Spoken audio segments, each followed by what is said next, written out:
ಜನಗಳಿಗೆ ಭಾರಿ ಅನಾನುಕೂಲ ಆಗತೈತಿ. ನೀರಿಂದ ಆತು, ಕರೆಂಟಿಂದ ಆತು, ಈ ರೋಡಿಂದ ಆತು, ಸರಿಯಾದ ಕ್ರಮ ತಗೊಂಡಿಲ್ಲ. ಎಲ್ಲರೂ ಎಜುಕೇಟೆಡ್ ಅದಾರ, ಅವ್ರವ್ರ ಕೆಲ್ಸಕ್ಕೆ ಅವ್ರು ಹೋಗ್ಬಿಡ್ತಾರ.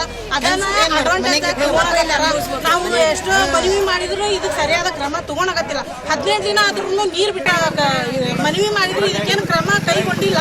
ಅದಕ್ಕೆ ನಾವು ಸರಿಯಾದ ಕ್ರಮ ಕೈಗೊಂಡು ಹಾಸಿಗೆ ಹೋಗೋದಿಲ್ಲ, ಒಂದು ಕಾಮ ಮನೆ ಬೆಳೆದಿಲ್ಲ. ದೀಪಾವಳಿ ದಿವಾಳಿ ಆಗೈತೆ ಈ ವರ್ಷ ಹೆಂಗದ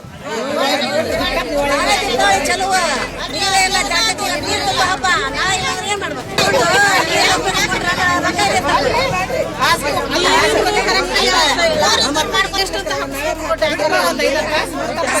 ಒಂದಿನಾರ ಆಮೇಲೆ ನೀರಿನ ಬಗ್ಗೆ ಮಾತಾಡ. ನೀರು ಸಂಬಂಧ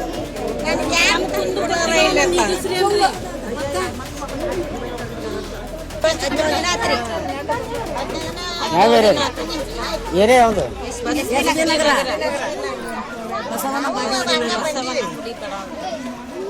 ನಮಗೆ ಯಾರು ಗಂಡ್ಮಕ್ಳಿಲ್ಲ ಏನಿಲ್ಲ. ನಾನು ನೀರು ತಂದು ಕೊಡೋರಿಲ್ಲ. ಮತ್ತೆ ನಿಮ್ಮಂತವ್ರ ಬಾಯ್ ತೆಗೆದು ಕುಡಿಬೇಕಾ ಏನ 600 ಕೊಟ್ಟು ಹಾಕಿಸ್ಕೋಬೇಕ.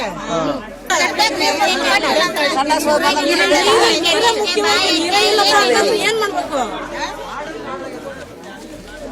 ನಮಗೆ ಮಾತಾಡ್ತಾರೆ.